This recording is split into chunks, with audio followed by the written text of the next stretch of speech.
pretty boring, quite honestly. What did Tanner show you in the second half? I thought he played with confidence.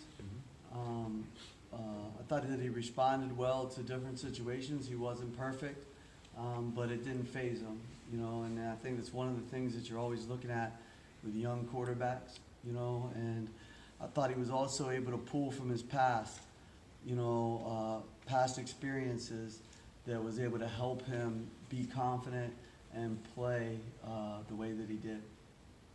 How much more of an advantage with his running ability does he give you? I think escapability, we're not going to mistake him for Herschel Walker, but, obviously his escapability is better, with where Zach is, with his health, so that makes a difference. It helps you, I called the same plays, but maybe a couple more of some of the things that he does a little bit better, but it definitely helps, whenever, I think that really affects the defense whenever they do everything right and the quarterback's able to pull the ball down and run for a first down or create something.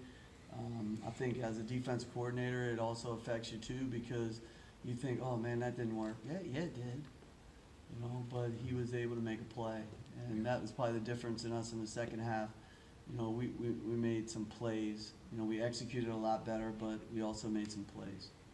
How's the short week affected, practice and preparation? We don't let circumstances dictate our behavior, so I think Coach has done a fantastic job with putting the schedule together, and I think the guys have responded really well.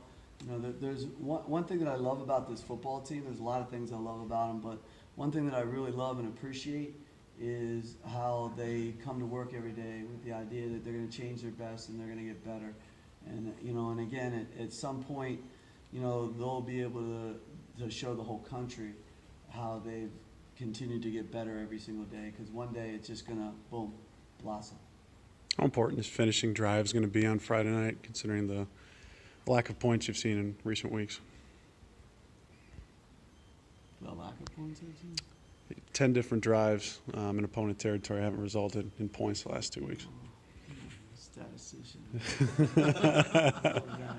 No, I think that's really important every single week, and every week during the season and every year, the ability to finish drives is, what separates you, and what lifts you to, a much higher level, as an offense.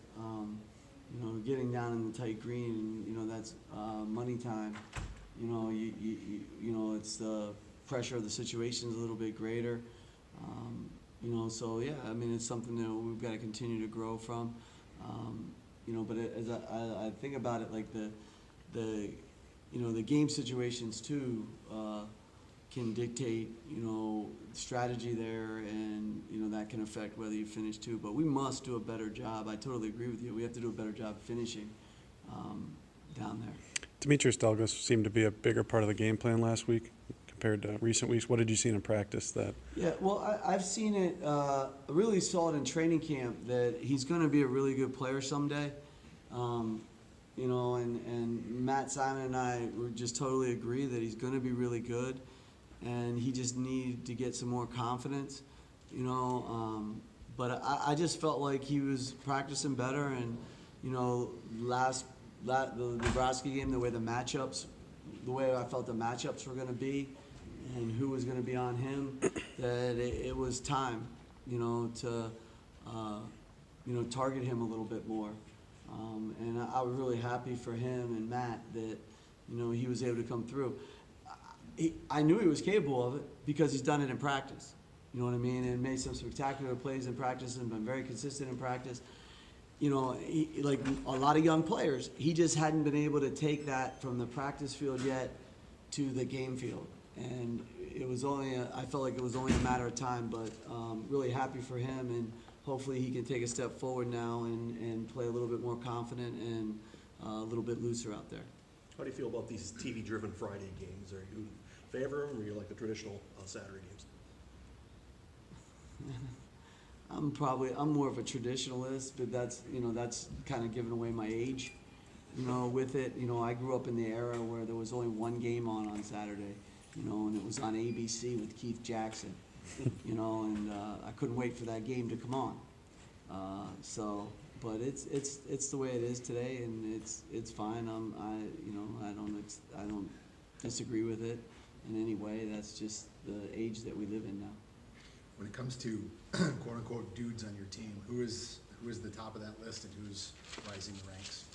Yeah, I would say Tyler Johnson is at the top of the list, you know, and the exciting thing is there's a lot of guys rising, you know, but there's just so much meat left on the bone right now. And, you know, that's our job as coaches, to continue to teach and demand and, you know, and get these guys to realize their fullest potential, you know, and that's the challenge that we have, that we're facing every day, you know, is to get these guys to play the best that they're capable of playing. So I think there's a lot of guys that are rising right now as I watch the film and look at it. And that's something that, you know, I probably am studying a lot closer in these 2 years that I've been at the University of Minnesota than I probably did at Western Michigan once we had it rolling.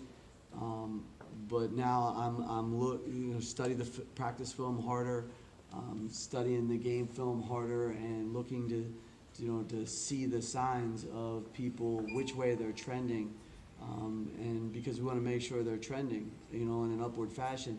You know, at some point, you know, a player will reach his fullest potential at some point, you know, and then, you know, that's where he's at, you know, whatever that potential is. But the exciting thing for me right now is I think we have a lot of guys on offense that have not reached that potential, you know, and the thing I have to do is not get frustrated with it, you know, that they're not there yet.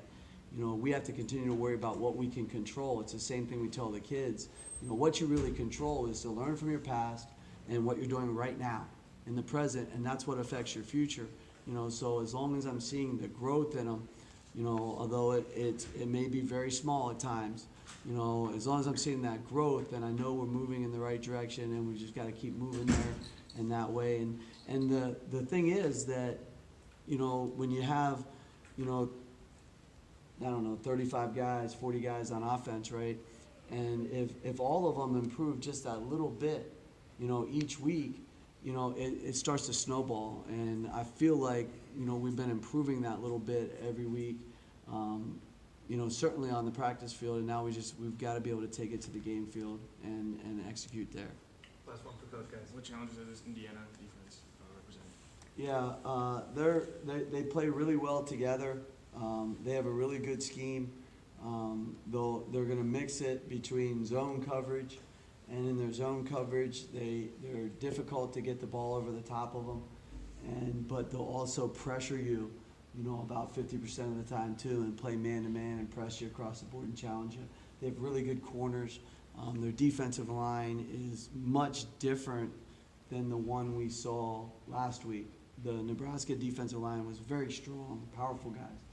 These guys are very twitchy, especially their defensive ends. They're very explosive players. Their inside guys are big and strong, but their outside guys are a lot twitchier than what we saw last week. So that'll be an adjustment for our guys.